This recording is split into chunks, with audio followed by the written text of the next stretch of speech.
ये प्रोग्राम है polymorphism with classes. ये क्लास है एग्जीक्यूटिव, ठीक है। इसके अंदर एक पैरामीटराइज्ड कंस्ट्रक्टर है और एक फंक्शन है अलाउंसेस।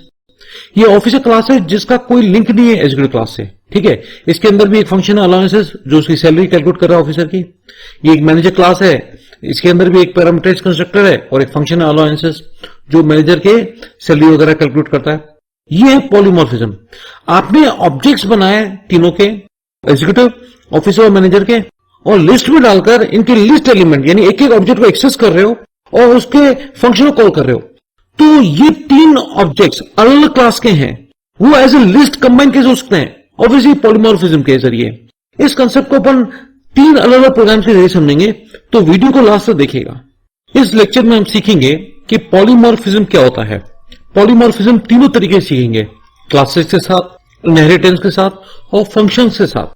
अब सवाल ये होता है कि पॉलीमॉर्फिज्म होता क्या है?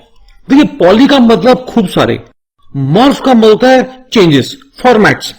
तो अगर खूब सारे चेंजेस हो एक क्लासेस में, यानी मान लीजिए आपके पास एक क्लास है, उसके अंदर दो तीन फंक्शंस हैं और आपने एक दूसरी क्लास बनाई, इन दोनों क्लासेस के बीच में कोई रिलेशन नहीं है, लेकिन इस दूसरी क्लास में भी सेम फंक्शन बनाए जो पहली क्लास में थे, सेम टाइप सिग्नेचर, ठीक है।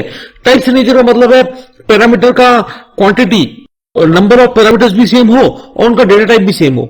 अब एक क्लास में कुछ फंक्शंस थे, आपने दूसरी क्लास में बनाई, उसके अंदर भी सेम फंक्शन के नाम बना दिए, सेम टाइप ऑफ सिग्नेचर वाले, लेकिन इन दोनों की फॉर्मूले अलग है। अब क्या आप इन दोनों क्लासेस के ऑब्जेक्ट्स को एक साथ as a tuple, as a list combine करके एक साथ रन कर सकते हैं? पॉसिबल ही नहीं है, क्योंकि दोनों क्लासेस अलग अलग हैं, इनमें कोई रिलेशन भी नहीं है, इनके फंक्शंस भले सेम हैं, भले अलग कैलकुलेशन कर रहे हैं, लेकिन दोनों क्लासेस में कोई रिलेशन नहीं है। लेकिन अगर इनके ऑब्जेक्ट्स कंबाइन हो सकते हैं as a list, as a tuple, और फॉर लूप के जरिए कैसे भी उनको रन कर सकते हैं एक साथ, तो ये पॉसिबल है सिर्फ पॉलीमॉर्फिज्म के जरिए ही। देखते हैं कैसे। अब एक चीज और मैं आपको बताना चाहता हूं, पॉलीमॉर्फिज्म दो प्रकार के होते हैं, run time and compile time. अब पैटर्न जो है वो कंपाइल टाइम पॉलीमॉर्फिज्म को सपोर्ट नहीं करता। कंपाइल टाइम पॉलीमॉर्फिज्म को कई लैंग्वेजेस में मेथड ओवरलोडिंग भी कहते हैं। मेथड ओवरलोडिंग का मतलब है सेम मेथड का नाम हो लेकिन अलग अलग पैरामीटर्स हो, पैरामीटर्स की क्वांटिटी अलग हो, उनका डेटा टाइप अलग हो, तो जब उनको कॉल करेंगे तो नंबर ऑफ पैरामीटर्स और उनके डेटा टाइप से कंपाइलर डिसाइड कर लेगा कि इन मेथड में से कौन सा मेथड कॉल करना है। ये दूसरी लैंग्वेजेस में तो सपोर्टेबल है, लेकिन पैटर्न उसको सपोर्ट नहीं करता, ठीक है। हाँ, पैटर्न एक बात जरूर सपोर्ट करता है, ऑपरेटर ओवरलोडिंग, यानी एक ऑपरेटर जैसे मान लो प्लस साइन है, उससे अलग अलग चीजें करवाना, जैसे प्लस साइन से एडिशन भी हो जाए, प्लस साइन से स्ट्रिंग भी कॉन्केटिनेट हो जाए। लेकिन ऑपरेटर ओवरलोडिंग अगले लेक्चर का हिस्सा है। इस लेक्चर में हमारा फोकस है सिर्फ पॉलीमॉर्फिज्म, ठीक है। अब गौर से स्टार्ट करते हैं। तीन चार एग्जांपल्स मैंने आपके लिए बना रखे हैं। ये पहला एग्जांपल जो है वो है पॉलीमॉर्फिज्म विद क्लासेस, यानी अलग अलग क्लासेस जिनका आपस में कोई रिलेशन नहीं है, कोई इनहेरिटेंस कुछ नहीं होगा, लेकिन फंक्शंस के नाम सेम हो, लेकिन उनके ऑपरेशंस अलग हैं, उनके फॉर्मूलेस अलग हैं। फॉर एग्जांपल देखो, ये क्लास है एग्जीक्यूटिव, इसके अंदर एक ये पैरामीटराइज्ड कंस्ट्रक्टर है और एक फंक्शन है अलाउंसेस, कुछ कैलकुलेट कर रहा है, ठीक है, सैलरी वगैरह जो भी है। एक ऑफिसर क्लास है, देखो ये इनहेरिट नहीं कर रही है एग्जीक्यूटिव क्लास को, इसके अंदर भी एक पैरामीटराइज्ड कंस्ट्रक्टर है और इसके अंदर भी अलाउंसेस फंक्शन है। अब ये जो अलाउंसेस फंक्शन है ये कुछ और कैलकुलेट कर रहा है, इसका फॉर्मूला अलग है। ये अलाउंसेस फंक्शन है, इसका फॉर्मूला कुछ अलग है, ठीक है। ये एक तीसरी क्लास है मैनेजर, इसके अंदर भी एक पैरामीटराइज्ड कंस्ट्रक्टर है, इसके अंदर भी सेम फंक्शन है। बात समझने की कोशिश करो, क्लास अलग अलग है, इनमें फंक्शन सेम है, नाम सेम है, टाइप सिग्नेचर सेम है, राइट, लेकिन फॉर्मूले अलग है, कैलकुलेशन अलग अलग कर रहे हैं।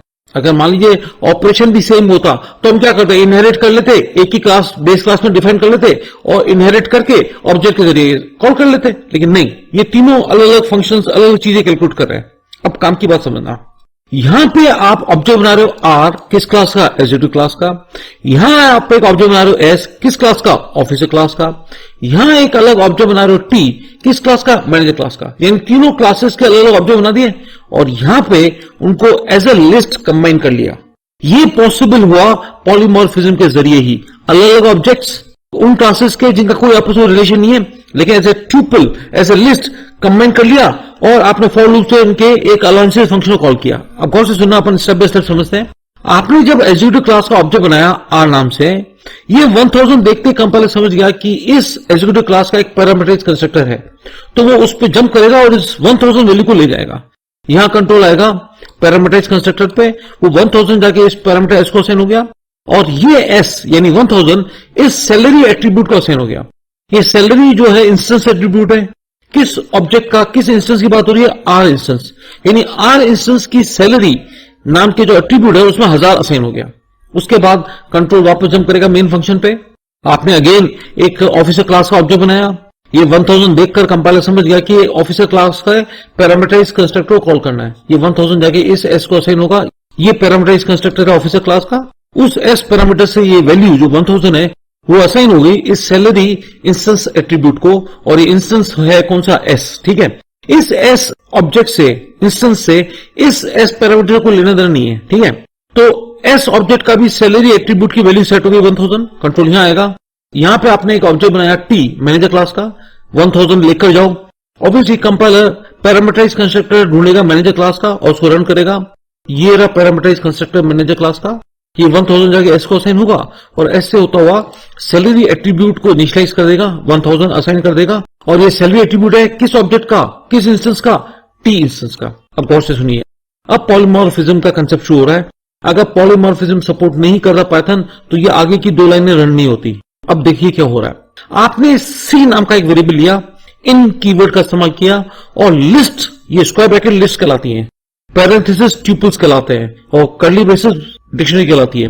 और इन लिस्ट, ट्यूपल्स और स्ट्रिंग्स को हम सीक्वेंस कहते हैं। मैं मान के चलता हूं कि आपने मेरे ये लेक्चर्स देख लिए। अगर आपने लिस्ट, ट्यूपल्स और डिक्शनरी के लेक्चर्स नहीं देखे, स्ट्रिंग्स के लेक्चर नहीं देखे, तो डिस्क्रिप्शन बॉक्स में मैं आपको लिंक दे रहा हूं कंप्लीट प्ले लिस्ट का। आप वो वीडियोस देख लेना तो आपके कंसेप्ट जल्दी समझ में आएंगे। ठीक है, अब गौर से सुनिएगा, सी के अंदर ये पहला लिस्ट का पहला एलिमेंट असाइन हो जाएगा आर। आर है ऑब्जेक्ट किस क्लास का? एग्जीक्यूटिव क्लास का। अब सी के अंदर आर ऑब्जेक्ट असाइन हो गया है और आप कॉल कर रहे हो अलायंसेस। क्योंकि आर है एग्जीक्यूटिव क्लास का तो ऑब्वियसली अलायंसेस भी एग्जीक्यूटिव क्लास का कॉल होगा। कंट्रोल यहां पे आएगा इधर, और एचआरए में एज्यूम कर रहा हूं बेसिक सैलरी का 15%। ऐसे रैंडम फॉर्मूला ले लिया, एचआरए का असाइन होगा और डिस्प्ले भी हो जाएगा।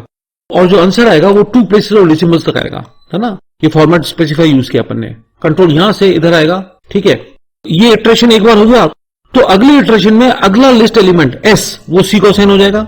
आपने सी का अलाउंसेस यानी एस का अलाउंसेस, एस ऑब्जेक्ट है ऑफिसर क्लास का, तो ऑफिसर क्लास का अलाउंसेस फंक्शन कॉल होगा। कंट्रोल यहां आएगा। ऑफिसर का जो एचआरए हाउस रेंट अलाउंस है वो 20% में एज्यूम कर रहा हूं। ठीक है, वो कैलकुलेट होगा 20% और डिस्प्ले हो जाएगा एचआरए। फिर कंट्रोल आएगा यहां पे, नेक्स्ट इटरेशन में टी ऑब्जेक्ट असाइन हो जाएगा सी को। टी ऑब्जेक्ट है मैनेजर क्लास का, तो मैनेजर का अलाउंसेस कॉल होगा। कंट्रोल यहां आएगा, एचआरए कैलकुलेट होगा 25% ऑफ बेसिक सैलरी और डिस्प्ले हो जाएगा। यानी आपने तीनों ऑब्जेक्ट्स को जिनका कोई आपस में लिंक नहीं है, उन क्लासेस के ऑब्जेक्ट्स को लिया, ऐसे लिस्ट लिया और एक ही वेरिएबल के जरिए उनके किसी फंक्शन को कॉल किया। ये हुआ पॉलीमॉर्फिज्म के कारण, और ये पॉलीमॉर्फिज्म कहलाएगा कौन सा? Polymorphism with classes. मैंने इसमें इनहेरिटेंस नहीं यूज किया है। ठीक है, इसको मैं रन कर रहा हूं, कंट्रोल सी करके कॉपी किया, आपके स्पाइडर में गया, मैं स्पाइडर आईडी उसको ओपन कर रहा हूं मैं। हम तीनों तरीके से करेंगे polymorphism, polymorphism with classes, polymorphism with inheritance and with functions and objects, है ना। ये मैंने पेस्ट कर दिया प्रोग्राम स्पाइडर आईडी में। अब इसको रन कर रहा हूं मैं। ये देखिए, इसको रन किया मैंने। एचआरए ऑफ एग्जीक्यूटिव 150, देखो ये इस फॉर लूप से रन हुआ। 150 कैसे कि 15% कैलकुलेट किया अपन ने एग्जीक्यूटिव का, है ना। एचआरए ऑफ ऑफिसर 200 रुपीज, क्यों? क्योंकि अलाउंसेस जो ऑफिसर के हैं वो 20% है और मैनेजर का आया 25%, यानी 250 रुपए। ये जाम्स का 1000 डाला इसलिए था कि कैलकुलेशन हम आसानी से कर पाए। अब इस प्रोग्राम में इनहेरिटेंस नहीं है इन तीनों के बीच में, देख रहे हैं आप। अगर मैं इन क्लासेस को आपस में इनहेरिटेंस से जोड़ दूं, यानी एक क्लास दूसरी क्लास को इनहेरिट करे, और कंसेप्ट ये यूज करूं, यानी इनको लिस्ट में डाल दूं उनके ऑब्जेक्ट्स को और फॉर लूप के जरिए इनको इन्वोक करूं इनके फंक्शंस को, है ना। तो मेरे को सिर्फ ये थोड़ा सा चेंज करना पड़ेगा इस प्रोग्राम में। देखो आपको ये तो समझ में आ गया ना कि इनकी कोई सुपर क्लास भी नहीं है, इनका आपस में कोई लिंक भी नहीं है, और ऑब्जेक्ट्स अलग अलग क्लास के होने के बावजूद भी ये एक लिस्ट में एक्यूमुलेट हो गए और यूज हो पाए एक इटरेशन के जरिए, क्योंकि ये सब हुआ पॉलीमॉर्फिज्म के कारण ही, है ना। अब समझिए पॉलीमॉर्फिज्म विद इनहेरिटेंस। आपने क्लास बनाई एम्प्लॉय, ठीक है। आपने महसूस किया था कि पिछले प्रोग्राम में एग्जीक्यूटिव ऑफिसर और मैनेजर में सैलरी जो एट्रीब्यूट था वो कॉमन था। तो आपने इस प्रोग्राम में क्या किया कि उस सैलरी एट्रीब्यूट को एक क्लास में डाल दिया एम्प्लॉय में। तो एम्प्लॉय क्लास में सिर्फ कुछ भी नहीं है, सिर्फ सैलरी एट्रीब्यूट है, ठीक है। अब एग्जीक्यूटिव क्लास जो है इनहेरिट करिए किसको? एम्प्लॉय क्लास को। और वो इस पैरामीटराइज कंस्ट्रक्टर के जरिए इस एम्प्लॉय क्लास के पैरामीटराइज कंस्ट्रक्टर कॉल करेगी और सैलरी एट्रीब्यूट को ही एक्सेस करेगी, ठीक है ना। बाकी वही चीजें अलाउंसेस हैं, है ना। और ये देखो ऑफिसर क्लास है, ये भी इनहेरिट करे एम्प्लॉय क्लास को, अलाउंसेस फंक्शन है, ठीक है। अब देखिए गौर से, ये अलाउंसेस फंक्शन ओवरराइड नहीं कर रहा, क्योंकि हम जो एग्जीक्यूटिव क्लास है, ऑफिसर क्लास है, ये इनहेरिट करिए किसको, एम्प्लॉय क्लास को।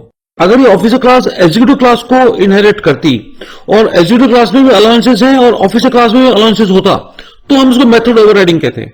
अभी कोई मेथड ओवरराइडिंग नहीं हो रहा, क्योंकि ये तीनों क्लासेस एग्जीक्यूटिव, ऑफिसर और मैनेजर इनहेरिट किसको कर रही है, एम्प्लॉय को। और एम्प्लॉय में अलाउंसेस क्लास है ही नहीं, सिर्फ एक पैरामीटराइज कंस्ट्रक्टर है, बाकी पूरा प्रोग्राम सेम है। देखो आप ढंग से इस प्रोग्राम को समझते हैं। मेन फंक्शन से आपने एग्जीक्यूटिव क्लास का ऑब्जेक्ट में आर, पैरामीटराइज कंस्ट्रक्टर कॉल किया, पैरामीटराइज कंस्ट्रक्टर कॉल करते हुए 1000 वैल्यू साथ में जाएगी, एग्जीक्यूटिव क्लास में आ गए, ये पैरामीटराइज कंस्ट्रक्टर है और ये जो 1000 है वो एक्स पैरामीटर असाइन हो गया। आपने यहां पे बोला कि मेरी जो सुपर क्लास है, एग्जीक्यूटिव क्लास की सुपर क्लास है एम्प्लॉय, मेरी जो सुपर क्लास है उसके पैरामीटराइज कंस्ट्रक्टर कॉल करो और एक्स यानी जो वैल्यू आई थी 1000 उसको साथ ले जाओ, तो कंट्रोल यहां आएगा, ठीक है, इस पैरामीटराइज कंस्ट्रक्टर पे एम्प्लॉय के। और वो जो 1000 है वो सैलरी एट्रीब्यूट को असाइन हो जाएगी। सैलरी इंस्टेंस एट्रीब्यूट है, कौन सा इंस्टेंस, जो क्रिएट हुआ है आर। तो ये आप एग्जीक्यूटिव क्लास के पैरामीटराइज कंस्ट्रक्टर से एम्प्लॉय क्लास के पैरामीटराइज कंस्ट्रक्टर कॉल कर रहे हैं, सिर्फ वैल्यू 1000 जो है इस सैलरी एट्रीब्यूट को असाइन करने के लिए, बाकी कोई काम नहीं है। उसके बाद कर्सर यहां आएगा, अगेन इस लाइन से ऑफिसर क्लास का पैरामीटराइज कंस्ट्रक्टर कॉल होगा, कंट्रोल यहां आएगा, यहां से आपने पैरामीटराइज कंस्ट्रक्टर कॉल किया अपनी सुपर क्लास का, ऑफिसर सुपर क्लास है एम्प्लॉय, तो यहां से कंट्रोल एम्प्लॉय यानी सुपर क्लास के पैरामीटराइज कंस्ट्रक्टर पर आएगा, वो 1000 जाके सैलरी एट्रीब्यूट को असाइन होगा और ये सैलरी इंस्टेंस एट्रीब्यूट है, कौन से इंस्टेंस का, एस का। फिर उसी प्रकार मैनेजर के पैरामीटराइज कंस्ट्रक्टर कॉल किया जाएगा, इस पैरामीटराइज कंस्ट्रक्टर कॉल करते हुए 1000 साथ वैल्यू जाएगी, वो 1000 जाके इस एक्स पैरामीटर को असाइन होगा।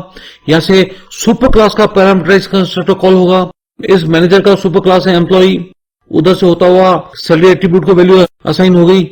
ये सैलरी एट्रीब्यूट है किसका, मैनेजर क्लास का। अब देखिए आप इधर सीधा लिस्ट लिख दें RST, या ये लिस्ट क्रिएट कर लें, ये डिस्प HRA नाम का जो लिस्ट क्रिएट किए उसमें ये तीनों ऑब्जेक्ट डाल दिए और इन कीवर्ड यूज किया है लिस्ट। तो आप सीधा लिस्ट को लिखो या लिस्ट क्रिएट करके उस लिस्ट का नाम इधर लिखो, बात वही है। आप अलाउंसेस फंक्शन कॉल करोगे, फर्स्ट राउंड में R ऑब्जेक्ट असाइन होगा C को, और ये जो R ऑब्जेक्ट है एग्जीक्यूटिव क्लास का, तो ऑब्वियसली जो अलाउंसेस फंक्शन कॉल होगा वो एग्जीक्यूटिव क्लास का कॉल होगा, कंट्रोल यहां आएगा, 15% कैलकुलेट होगा, डिस्प्ले कर देगा। फिर अगला ऑब्जेक्ट S असाइन होगा C को, अलाउंसेस फंक्शन कॉल होगा, S ऑब्जेक्ट है ऑफिसर क्लास का, तो अलाउंसेस फंक्शन ऑफिसर क्लास का एग्जीक्यूट होगा, ये 20% कैलकुलेट करेगा, HRA डिस्प्ले कर देगा। ऐसे करके तीनों के HRA डिस्प्ले करेगा, बिल्कुल एग्जैक्टली सेम। बस इसमें हमने सिर्फ एक काम किया है कि एम्प्लॉय क्लास को इनहेरिट किया है, बस ये समझने के लिए कि पॉलीमॉर्फिज्म विद इनहेरिटेंस कैसे होता है, ठीक है ना। अब मैं इस प्रोग्राम को कॉपी कर रहा हूं, पेस्ट कर रहा हूं स्पाइडर आईडी में, आउटपुट एग्जैक्टली सेम आएगा जैसा पिछला प्रोग्राम था। एग्जीक्यूटिव का 150, सबके अलग अलग परसेंटेज था ना, 15, 20, 25, है ना। अब ये तीसरा प्रोग्राम समझिए, polymorphism with a function and objects. यानी मैं इसमें क्या करूंगा कि दो क्लासेस ले ली, ठीक है, और इनका आपस में कोई लिंक नहीं है। अच्छा, दोनों क्लास के अंदर दो फंक्शन है, दोनों का टाइप एंड सिग्नेचर सेम है, यानी दो क्लास अलग अलग, दोनों के अंदर functions same name, same type signature, लेकिन कैलकुलेशन अलग कर रहे हैं। और मैंने क्या किया, उनके ऑब्जेक्ट्स बनाए, लेकिन ऑब्जेक्ट्स को डायरेक्ट कॉल नहीं करूंगा, एक फंक्शन के जरिए कॉल करूंगा, बस यही है फर्क और कुछ भी नहीं। अब देखिए क्या हो रहा है कि एक क्लास एग्जीक्यूटिव है, उसके अंदर एक सेट डेटा फंक्शन है जो यूजर से कोड नेम सैलरी लेगी, CCA सिटी कंपनसेशन अलाउंस में मान लेता हूं। देखो सिटीज होता है, type A, type B, type C, her city के अपने अपने एक्सपेंसेस होते हैं, तो एम्प्लॉय को हम CCA देते हैं, ठीक है, सिटी कंपनसेशन अलाउंस, है ना।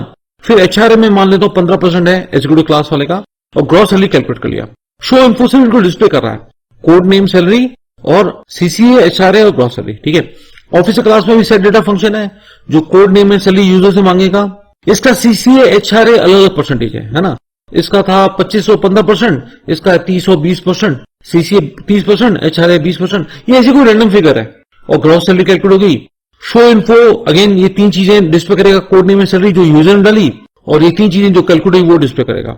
एग्जेक ओबीजे एक ऑब्जेक्ट है एग्जीक्यूटिव क्लास का, ठीक है, और एक ऑफिसर ओबीजे ऑब्जेक्ट है ऑफिसर क्लास का। दो ऑब्जेक्ट बन गए, एग्जेक ओबीजे एग्जीक्यूटिव क्लास का, ऑफिसर ओबीजे ऑफिसर क्लास का। अब गौर से सुनना, ये एक फंक्शन है, independent function, user defined function, जिसके अंदर एक पैरामीटर है क्लास ओबीजे, कुछ भी नाम होता है। इस पैरामीटर के जरिए आप सेट डेटा कॉल कर रहे हो और इस पैरामीटर के जरिए आप शो इन्फो कॉल कर रहे हो, यानी ऑब्जेक्ट पैरामीटर के जरिए सेट डेटा और शो इन्फो कॉल कर रहे हो, ठीक है। लेकिन ऑब्जेक्ट जो हम भेजेंगे उसका सेट डेटा और शो इन्फो कॉल करेगा। अब यहां पे आ जाओ मेन पे, देखो एंटर इन्फॉर्मेशन और एग्जीक्यूटिव ये लिखा आएगा। आप इस फंक्शन कॉल करो फंक ईएमपी, ठीक है, और इसमें भेज रहे हो ऑब्जेक्ट किसका, एग्जेक ओबीजे, यानी एग्जीक्यूटिव क्लास का। तो ये एग्जेक ओबीजे इस क्लास ओबीजे पैरामीटर असाइन हो गया और आप सेट डेटा और शो इन्फो कॉल करो क्लास ओबीजे के जरिए, और क्लास ओबीजे में ऑब्जेक्ट कौन सा असाइन हो गया, एग्जेक ओबीजे। तो इस सेट डेटा और शो इन्फो कॉल होगा किसका, एग्जीक्यूटिव क्लास का, ठीक है। तो ये आपका कोड नेम सैलरी पूछेगा, ये तीन चीजें कैलकुलेट करेगा और शो इन्फो से डिस्प्ले कर देगा। उसका कर्सर यहां आएगा, एंटर इन्फॉर्मेशन ऑफ ऑफिसर, ये लाइन लिखी आएगी। आपने फंक ईएमपी ये फंक्शन कॉल किया और इस बार जो पैरामीटर भेजा वो ऑफिसर ऑब्जेक्ट को भेजा।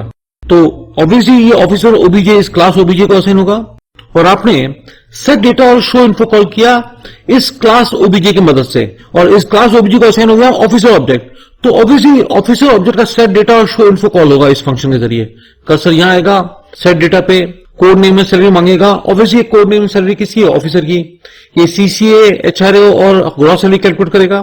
ये कुछ भी कैलकुलेशन रैंडम ले लिया मैंने और फिर शो इन्फो फंक्शन से इन 6 डेटा को डिस्प्ले कर दिया। तो ये आप देख रहे हैं इस प्रोग्राम में सिर्फ मैंने क्या किया, 2 क्लासेस हैं जिनका कोई लिंक नहीं है, 2 फंक्शन है और उनके ऑब्जेक्ट्स को कॉल करो फंक्शन के जरिए, बस।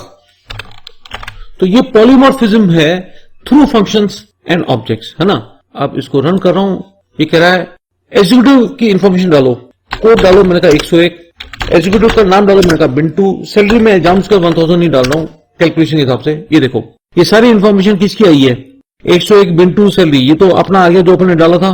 सीसीए 25% है, देखिए 250 रुपए आ गया। हाउस रेंट 150 क्यों आया, 15% है और ग्रॉस सैलरी आ गया इन तीनों का सम। अभी कह रहा है इंफॉर्मेशन डालो किसकी, ऑफिसर की। मैंने डाला 102, नाम डाला चिराग और सैलरी डाला 1000। ये देखो इस बार ये जो आया है डेटा सीसीए और एचआरए वगैरह आया है, ये आया ऑफिसर के जरिए। 30% देख लो 300 रुपए, 20% आया है एचआरए और टोटल ग्रॉस सैलरी आएगी 1500। तो ये लेक्चर था पॉलीमॉर्फिज्म का। अगर आपको ये लेक्चर समझ में आया है तो आप मेरे चैनल को सब्सक्राइब कीजिए, वीडियो को शेयर कीजिए और कमेंट जरूर लिखिए। Thanks for watching the video, have a nice day.